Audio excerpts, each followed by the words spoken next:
Good evening all of you. आज अपन पढ़ेंगे safe water. मतलब आप वाटर को किस तरीके से सेव कर सकते हो, सिक्योर कर सकते हो, है ना। उसके बारे में अपन पढ़ेंगे वाटर को किस किस तरीके से सेव कर सकते हैं। उसके लिए सबसे पहले आप देखते हैं कि जो वाटर होता है ना, सुरक्षित जल, सेफ वाटर, वो क्या होता है। प्राणियों को जीवित रहने के लिए हमारी सबकी जो बॉडी है वो कितने परसेंट पानी से मिलकर बनी होती है। जिसमें वाटर होता है अपनी बॉडी में कितना परसेंट होता है, 70%। कितना परसेंट होता है, 70%। प्राणियों को जीवित रहने के लिए जल आवश्यक है। प्रचलित कहावत के अनुसार जल ही क्या है, जीवन है। अतः जल के बिना जीवन केवल कल्पना मात्र है। जल प्राणियों की विभिन्न शारीरिक कार्य की क्रियाविधियों के लिए अनिवार्य है। इसके अतिरिक्त जल का उपयोग भोजन पकाने के लिए, कपड़े धोने के लिए, बर्तन धोने के लिए तथा घर की साफ सफाई के लिए भी आप किसका उपयोग करते हो, पानी का उपयोग करते हो। तथा जो पादप होते हैं उनकी वृद्धि के लिए भी किसकी जरूरत होती है, जल की जरूरी होती है। तथा जो अशुद्ध जल का सेवन करने से कई प्रकार के बीमारी हो सकती है, जैसे टाइफाइड हो सकता है, पैचिस हो सकता है, हैजा हो सकता है। उसके बाद में है सेफ होलसम वाटर, है ना। मतलब जो सेफ वाटर और सुरक्षित जल कैसे हो सकता है। जल में किसी भी प्रकार का हानिकारक रसायन नहीं होना चाहिए। जल में किसी भी प्रकार के रोगाणु नहीं होने चाहिए। जल का स्वाद पीने में ठीक होना चाहिए तथा जल घर के कार्यों में उपयोग लाने योग्य होना चाहिए। यदि जल में उपयुक्त में से एक भी गुण नहीं होता है तो उसे आप क्या बोलते हो, प्रदूषित जल बोलते हो। क्या बोलोगे, प्रदूषित जल बोलोगे। जल की आवश्यकता क्यों होती है, एक दिन में आपको कितना लीटर जल चाहिए होता है, 2 लीटर। कितना लीटर जल चाहिए होगा, 2 लीटर। उसके बाद में आता है कि जो उपयोग होते हैं, है ना, कृषि के क्षेत्र में कैसे होता है। पादपों की वृद्धि के लिए जल की आवश्यकता होती है, फसलों के उत्पादन के लिए होती है। औद्योगिक क्षेत्र में कैसे होती है, मटेरियल के रूप में जल का उपयोग किया जाता है।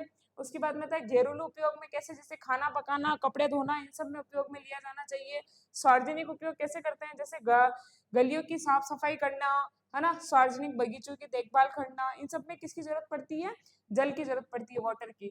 उसके बाद में आप जल को, सोर्सेज ऑफ वाटर क्या क्या होते हैं, है ना। सबसे पहले होता है रेन वाटर। रेन वाटर जो बारिश आती है उसको बोलते हैं। वर्षा का जल पानी का एक प्राथमिक स्रोत होता है। अधिकांश जनसंख्या जल के वर्षा पर निर्भर करती है। वर्षा का जल शारीरिक शुद्धि प्रकार का जल होता है, लेकिन जैसे ही वायुमंडल के संपर्क में आता है तो उससे धूल मिट्टी गंदगी हो जाती है। वर्षा का जल जमीन पर गिरने के बाद वह कुछ मात्रा में तल में जाकर ग्राउंड वाटर का निर्माण करता है तथा वर्षा का जल बह जाने से व्यर्थ ही नष्ट हो जाता है। अतः इसे बचाने हेतु वर्षा जल का संग्रहण किया जाना चाहिए, है ना। उसके बाद में आता है सरफेस वाटर। सरफेस वाटर में क्या करते हैं, वर्षा का जल जमीन की सतह पर पहुंचकर सतही जल का निर्माण करता है। तो वह 3 प्रकार का होता है, नदियों से प्राप्त होता है, झीलों से प्राप्त होता है और टैंक में एकत्रित कर सकते हैं जब वर्षा का जल होता है। तो सबसे पहले नदियों से कैसे प्राप्त करते हैं। वर्षा का जल नदियों में मिलकर सतही जल बन जाता है। भारत के कई शहरों जैसे कलकत्ता, दिल्ली, अहमदाबाद आदि में जल का प्रमुख स्रोत क्या है, नदियां है। नदियों को जल को लोगों द्वारा प्रदूषित किए जाने से इनका जल पीने योग्य नहीं रहता है। नदियों के जल के प्रदूषण का प्रमुख कारण कल कारखानों से अपशिष्ट निकलना तथा नदियों में मिलना, मृत जीवों का नदियों में बहा देना, नदियों के जल का उपयोग नहाने तथा कपड़े के लिए करना। तो वो जो पानी होता है वो क्या नहीं होता है, पीने योग्य नहीं होता है।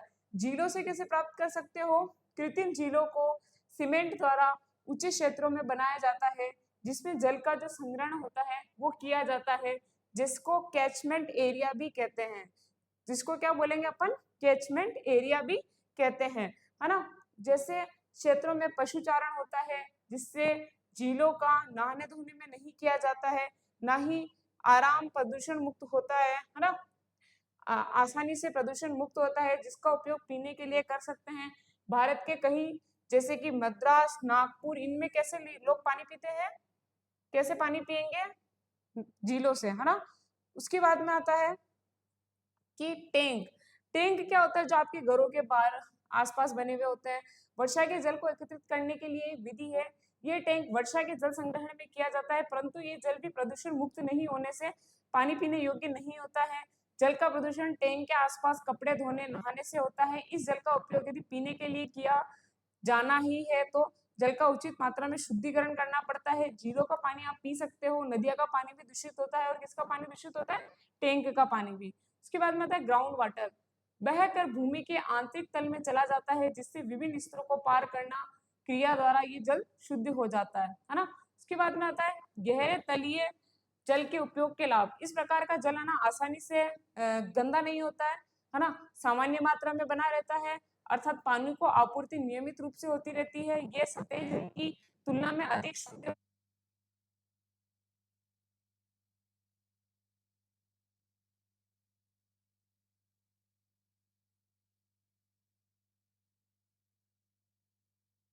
बहुत ही खर्चीला स्रोत है। इस जल में सतही जल की तुलना में अधिक कठोरता पाई जाती है, मतलब ये थोड़ा सा हार्ड होता है। सोर्सेज झरनों की सहायता से, कुएं द्वारा ग्रामीण क्षेत्रों में जल की जलापूर्ति। इस सबसे आप क्या कर सकते हो? जल को स्टोर कर सकते हो। वाटर को स्टोर कैसे करोगे? नदियों के द्वारा कर सकते हो, झीलों के द्वारा कर सकते हो, टैंक के द्वारा कर सकते हो, या गहरी सतह में टैंक बनाकर कर सकते हो। जिसमें आप नदियों के द्वारा जो जल होता है वो क्या हो जाता है? आसानी से दूषित हो जाता है, जिसका आप उपयोग आसानी से नहीं कर सकते हो, है ना, सतह पर होता है।